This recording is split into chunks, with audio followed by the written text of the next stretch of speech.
नमस्कार। जी फाइल्स के जनगण मन इंडिया कार्यक्रम में आप सबका स्वागत है।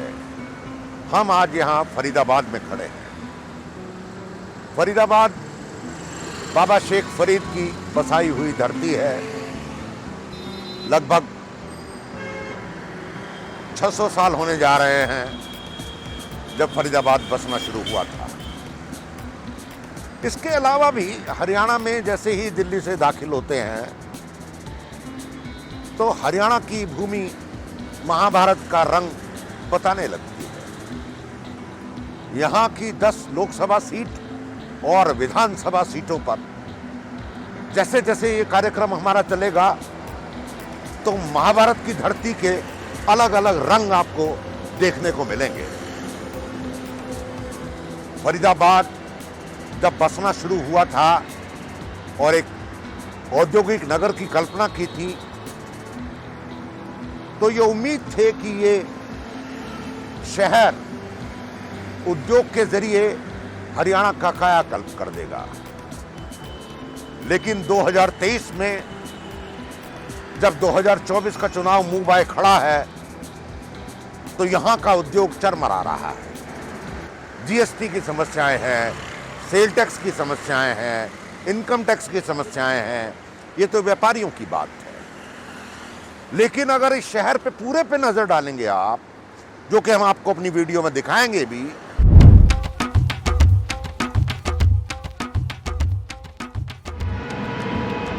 दिल्ली से जैसे ही आप फरीदाबाद में दाखिल होते हैं तो पता ही नहीं लगता कि आप हरियाणा में आ गए। ऐसा लगता है ये दिल्ली का ही विस्तार है। फरीदाबाद तो सर पूरा दिल्ली है। एक ही बात है, सारे मिक्स काइंड को है तो ऐसा तो, पर ठीक है, मतलब एनसीआर में रहने के लिए ठीक लगा मुझे। फरीदाबाद दिल्ली से सटा हुआ है। ये कराता हुआ शहर जहां एक तरफ वैभव है, दूसरी तरफ कूड़ों के ढेर हैं, खुदी हुई सड़कें हैं, बीमार उद्योग हैं, बिजली गुल है। कई जगह तो ये ही नहीं पता चलता कि सड़क में गड्ढे हैं कि गड्ढों में सड़क है।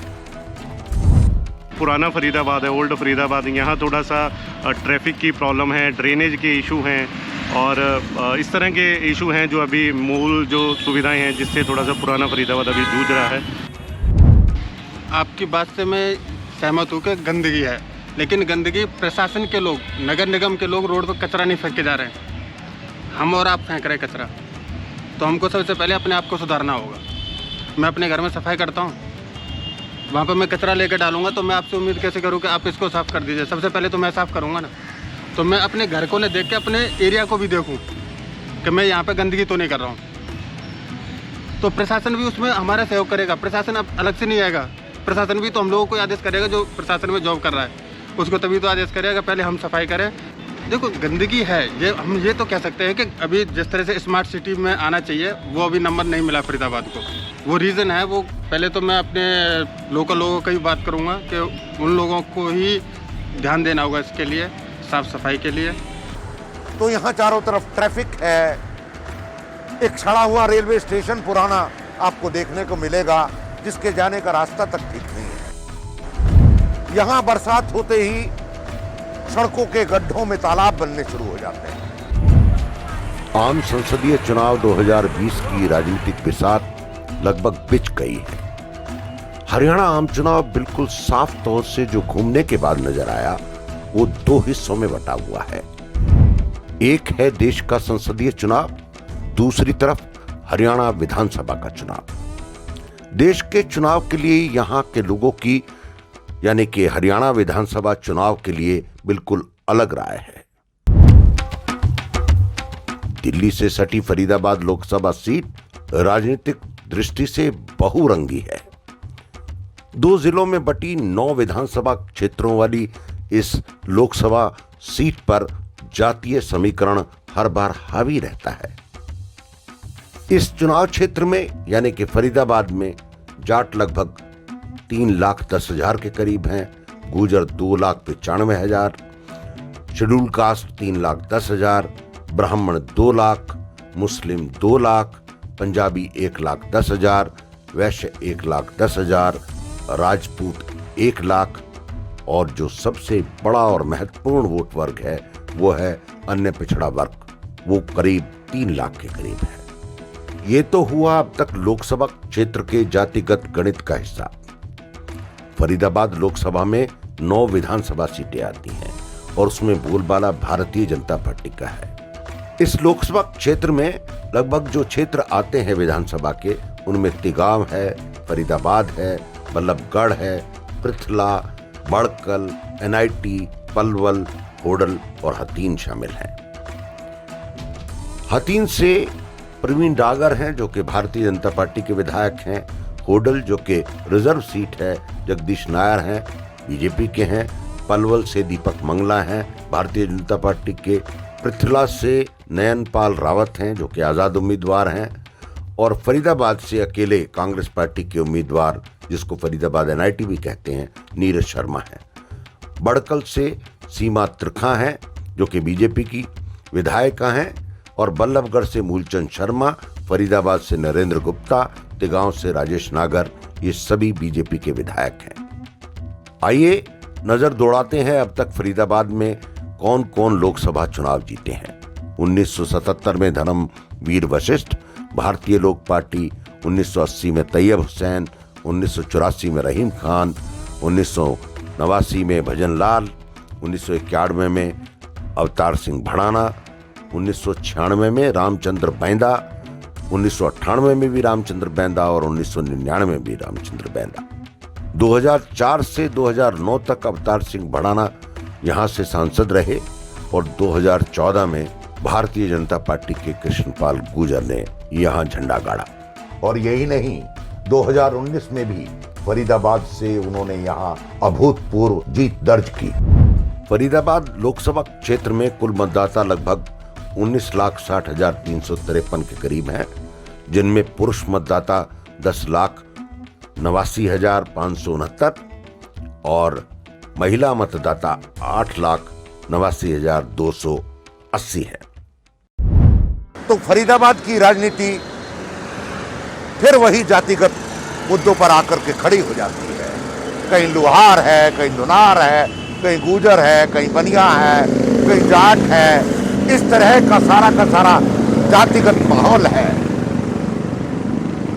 लेकिन अगर आप देखेंगे इस पूरे चुनाव में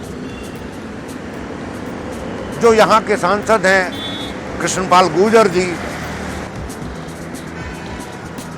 और उनके विरोधी भी जो हैं, उनके विरोधियों की बात बाद में करेंगे, लेकिन यहाँ सांसद का निश्चित रूप से वो यहाँ सामाजिक कार्यक्रमों में जाते हैं, लेकिन चुनाव की दशा, मोडस ऑपरेंडी यानी कि चुनाव लड़ने का तरीका बिल्कुल बदल चुका है। अब चुनाव व्हाट्सएप, न्यूज़ और फेसबुक के माध्यम से लड़ा जाता है, जनता से आम संपर्क नहीं है। लोकसभा के सांसदों और यहाँ के विधायकों को भी पता है कि जनता से संपर्क के बजाय रोज नई फोटो, रोज नए उद्घाटन, अपनी शक, छोटे छोटे भाषण देने से जनता से लगातार संपर्क बनाया जा सकता है। तो ऐसे में मिलने की क्या जरूरत है? यहाँ के सामाजिक सरोकारों से जनता को, कोई नेताओं को कोई खास मतलब नहीं है। सेक्टर 49 में बिजली ऐसे ही आती है जैसे दिवाली पर दीपक जलाना पड़ता है। यहाँ बिजली की समस्या है, पानी की समस्या है, और जो नया गुड़गांव बन रहा है, अगर वहाँ देखें तो जो पर्यावरण का माहौल है वो अपने आप में कहानी है।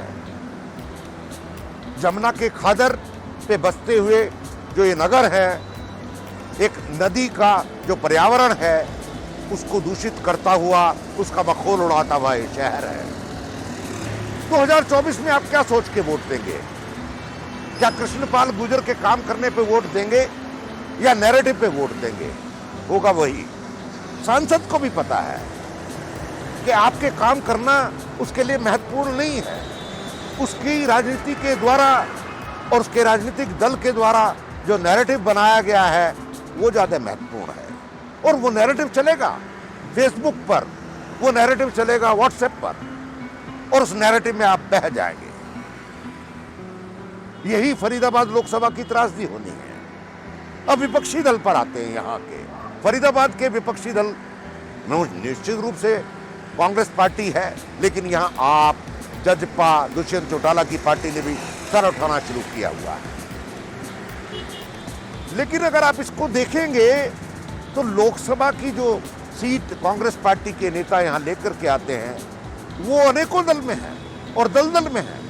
वो कभी यूपी से सांसद हो जाते हैं, कभी यूपी से विधायक हो जाते हैं, फिर यहाँ आ जाते हैं। इसके अलावा यहाँ एक माइन माफिया, जंगल पे कब्जा करने वाले माफिया का आतंक, जो कि यहाँ की जनता को उनका नाद सुनाई नहीं देता है। इसी चक्रव्यूह के बीच में फरीदाबाद 2024 का चुनाव होगा। उसकी धमधम अभी सुनाई नहीं पड़ रही है, सुनाई पड़ेगी। लेकिन ये आपको तय करना है कि राष्ट्रीय नैरेटिव में या चुनाव बह जाना है या यहाँ के लोकल मुद्दों पे चुनाव लड़ना है। अगर राष्ट्रीय नैरेटिव पे चुनाव लड़ा तो मुझे कुछ कहने की जरूरत नहीं है। ये आपको सोचना है। मेरा यहाँ के मतदाताओं से एक ही सवाल है, क्या सांसद आपका यहाँ के मिसाइल सुलझाने के लिए चिंतित है, गंभीर है या नहीं है? अगर नहीं है तो यह आपको सोचना है कि आपका वोट कहां जाना है। बस स्टैंड में जैसे सुविधा होती है, अच्छी सुविधा होनी चाहिए। हाँ। पब्लिक को आने जाने में कोई दिक्कत नहीं होनी चाहिए। हाँ। बैठने के लिए सुविधा होनी चाहिए। हाँ। टेंट में सवारी खड़ी रहती है, उनके लिए बैठने के लिए कोई ऐसा समाधान होना चाहिए जो सवारी सीरक में खड़ी हो जाए। हाँ। पानी पीने की बढ़िया व्यवस्था होनी चाहिए, जो पानी पीने के लिए पब्लिक जो ढूंढती है टंकी कहाँ है, टंकी कहाँ है, नहीं कोई नल है, नहीं टंकी है। बीजेपी की तरफ से तो अभी कोई है नहीं, सड़क भी सारी टूटी पड़ी है। और जो गांव के सारे जो सीमेंट वगैरह जो डाली है ना, उनकी वजह से ऐसी सड़क टूटी पड़ी है, ऐसी कैसी पड़ी है, वो सुधार नहीं है उनमें।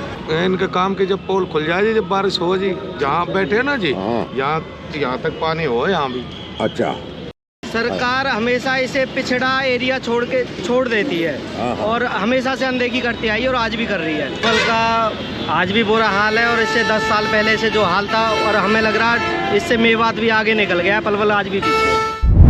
हम फरीदाबाद के माइंड एरिया में घूम के आए हैं और ये जो पिक्चरें आप देख रहे हैं ये सरकार के दावों की खिल्ली उड़ाते हैं। सरकार का दावा है, और हालांकि सुप्रीम कोर्ट का आदेश भी है कि यहाँ कोई माइन की खदानों की गतिविधि नहीं होनी चाहिए, लेकिन इसकी धज्जियाँ उड़ते आप देख रहे हैं इन तस्वीरों में कि किस तरह से दनादन काम हो रहा है। और ये जो टोल नज़र आ रहा है, आप इसमें आदरणीय माननीय नितिन गडकरी जी के लिए भी सूचना है कि इन पर कोई कैमरा नहीं लगा हुआ, इनका बूमर कोई काम नहीं करता, ये फिजिकली पैसे लेते हैं। कितने ट्रक, हमने पूछा कि कितने ट्रक यहाँ से निकलते हैं हर रोज़, इस बात का कोई जवाब नहीं है। ये दूसरा जो आप टोल ब्रिज देख रहे हैं, ये गुड़गांव फरीदाबाद को जोड़ता है, यहाँ भी मैनुअली पैसे लेते हैं। तो आप समझ सकते हैं कि किस तरह से यहाँ सरकार के आदेशों की धज्जियाँ उड़ाई जा रही हैं। इसमें कौन शामिल है, कौन नहीं, ये आपसे बेहतर कौन जान सकता है। फरीदाबाद पे आए तो कृष्णपाल गुर्जर की उम्र 66 साल है। वो केंद्र में मंत्री हैं, ऊर्जा के और हैवी इंडस्ट्रीज के, और यहाँ लोगों से मिलते जुलते भी रहते हैं। उनका पीआर बहुत बढ़िया है। लेकिन भारतीय जनता पार्टी की जो हाई कमांड है वो सर्वे करती रहती है। उस सर्वे में पिछली बार जिस तरह से लोगों का टिकट कटा, हो सकता है कि कृष्णपाल गुर्जर का नंबर उसमें हो, क्योंकि भारतीय जनता पार्टी के लिए व्यक्ति महत्वपूर्ण नहीं है। ये भी महत्वपूर्ण नहीं है कि कौन किस समुदाय से आता है। हो सकता है उनका टिकट इस बार कट जाए, लेकिन दुविधा ये है और उनका एडवांटेज भी ये है कि उनकी पार्टी, जो उनकी प्रतिद्वंदी पार्टी है कांग्रेस पार्टी, उनके पास कोई उम्मीदवार ही नहीं है। जो उम्मीदवार पिछली बार चुनाव लड़ा वो 10 दिन पहले, यानी कि अवतार सिंह भड़ाना कांग्रेस पार्टी में आए, टिकट लिया, फिर जाकर के यूपी से चुनाव लड़े, अभी विधानसभा का लोकदल से चुनाव लड़े, और वो कई बार ये ऐसा कर चुके हैं, वो कभी भी किस दल में चले जाते हैं। कि बीजेपी का विधायक कांग्रेस की टिकट लेके चुनाव लड़ता है और हारने के बाद एज ए बीजेपी एमएलए वो यूपी असेंबली में फिर असेंबली ज्वाइन करता है। मैंने इस चीज़ को लेके अपने पार्टी में हर स्तर पे आवाज़ उठाई है। मैंने कहा इसको लेके दोबारा आपको सी करनी चाहिए, ये बातें हम कार्यकर्ताओं के समक्ष आनी चाहिए। भाई किसके कहने पे टिकट दी गई, ऐसे ये मतलब क्या रह गया। हम एक छोटा सा कार्यकर्ता बनाते हैं, अपनी पार्टी का चालाने का मेंबर बनाते हैं, उससे भी एफिडेविट लेते हैं कि मेरी कांग्रेस के अलावा कहीं किसी और पार्टी में मान्यता नहीं है, किसी और पार्टी की विचारधारा से मैं सहमत नहीं हूँ। और एक दूसरे दल का विधायक, सिटिंग विधायक हमारी पार्टी की टिकट पे चुनाव लड़के जाता है और हारने के बाद बजाय वो हमारी पार्टी में रहे, वो दूसरे दल में एज ए विधायक दूसरे स्टेट के अंदर अपना असेंबली ज्वाइन कर रहे हैं। उससे तो बहुत नुकसान हुआ था हम लोगों का।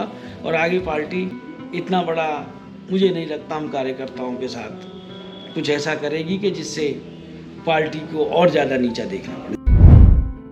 बहुदलीय नेता है और ऐसा आरोप है कि वो माइन माफिया के किंग भी है। यहाँ पे जांच पड़ताल कई बार हुई है, लेकिन राजनीति में होने के कारण, उनके दबाव के कारण कोई बहुत ज़्यादा उन पर कार्रवाई नहीं होती है। कांग्रेस में गुस्सा है।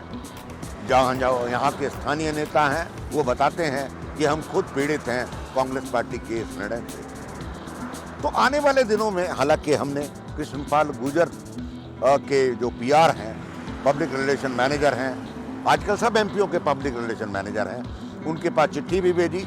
कृष्णपाल गुर्जर के घर पे वो चिट्ठी भी डिलीवर कराई कि हम आपसे बातचीत करना चाहते हैं।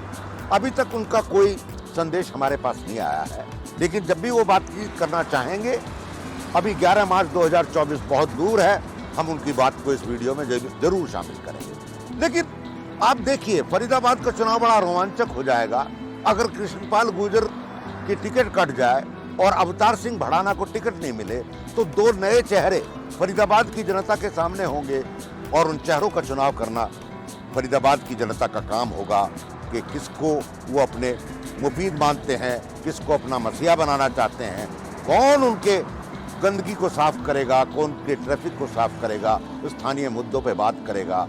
और अगर आप नैरेटिव पे वोट देंगे तो इसका खमियाजा आप जानते हैं कौन भुगतेगा।